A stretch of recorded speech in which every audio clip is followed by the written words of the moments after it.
একটা 13 বছরের ছেলে সারাদিন মানুষের দোকানে কাজ করে। রাতে সবাই ঘুমিয়ে গেলে পুরনো একটা ফোনে ফ্রি ফায়ার খেলতে বসে। কিন্তু কেন জানো? জেতার জন্য না, বাস্তবের কষ্টগুলো কয়েক মিনিটের জন্য ভুলে থাকার জন্য। বিশ্বাস করো, আজকের গল্পটা শেষ পর্যন্ত দেখলে হয়তো নিজের জীবন নিয়ে আর অভিযোগ করতে ইচ্ছা করবে না। কয়েকদিন আগে লাইভ শেষ করে গেমে ঢুকেছিলাম। তখন একটা ছোট্ট আইডি বারবার আমাকে টিম ইনভাইট দিচ্ছিল। ভাবলাম চল দেখি। দলে ঢুকতেই ছেলেটা উত্তেজিত হয়ে বলল, ভাই আমি বিশ্বাসই করতে পারছি না আপনি আমার সাথে খেলবেন। আজকে স্ক্রিনশট রেখে দেব, সবাইকে দেখাবো আমি আমার প্রিয় ইউটিউবারের সাথে খেলেছি।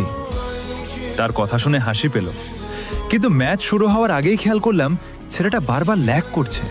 আমি বললাম, তোমার ফোনে এত ল্যাগ কেন? কিছুক্ষণ চুপ থেকে সে উত্তর দিল, ভাই ফোনটা খুব পুরনো, সারাদিন কাজ করি, রাতে একটু গেম খেলি। আমি জিজ্ঞেস করলাম, তোমার বয়স কত? সে বলল, 13। আমি অবাক হয়ে বললাম, এই বয়সে কাজ করো কেন? তোমার বাবা মা কোথায়? ছেলেটা কয়েক সেকেন্ড চুপ থেকে শুধু একটা কথাই বলল,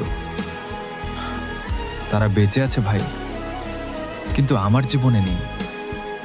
ওই একটা কথায় আমি পুরো চুপ হয়ে গেলাম। এরপর সে এমন একটা সত্যি বলতে শুরু করলো যেটা শুনে আমার গায়ে কাঁটা দিয়ে উঠেছিল। চলবে।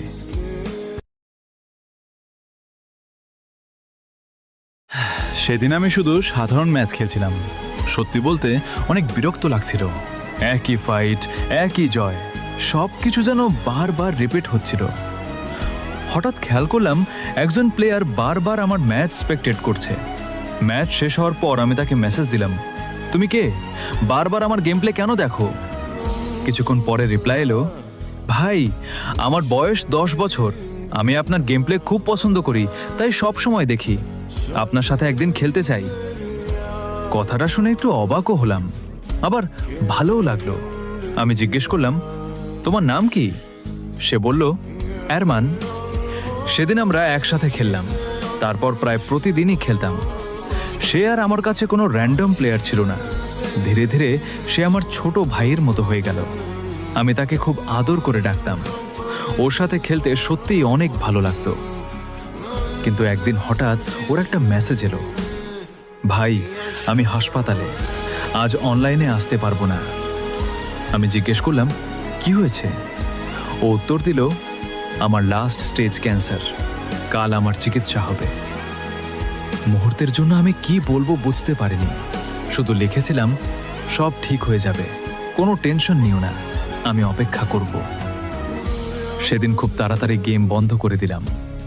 মনে মনে শুধু ওর জন্য দোয়া করছিলাম। একদিন গেল, 2 দিন, 3 দিন, 1 সপ্তাহ। প্রতিদিন গেম ওপেন করতাম, লবিতে তাকিয়ে থাকতাম।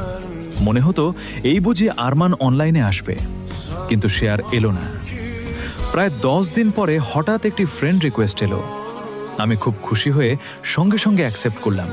বললাম, কোথায় ছিলে ছোট্ট? কিন্তু এবার ওপাশে আর আরমানের কণ্ঠ ছিল না। ধীরে ধীরে একটি মেয়ের কণ্ঠ ভেসে এলো। আমি আরমানের আপু বলছি।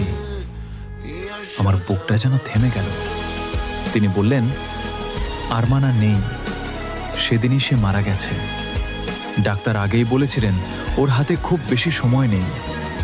ওর শেষ ইচ্ছা ছিল আপনার গেম দেখা আর একদিন আপনার সঙ্গে খেলা। বাসায় সবাইকে আপনার কথাই বলতো। আপনি ওর কাছে শুধু একজন গেমার ছিলেন না, আপনি ওর স্বপ্ন ছিলেন। আমার হাত থেকে ফোনটা প্রায় পড়ে যাচ্ছিল, চোখ ঝাপসা হয়ে গিয়েছিল। গেমের স্ক্রিন তখনও খোলা ছিল। সেদিন জীবনে প্রথমবার আমি ম্যাচ হারিনি, আমি হারিয়েছিলাম একজন মানুষকে। কখনো ভাবিনি একজন র্যান্ডম স্পেকটেটর আমার জীবনের এত বড় একটা অংশ হয়ে যাবে।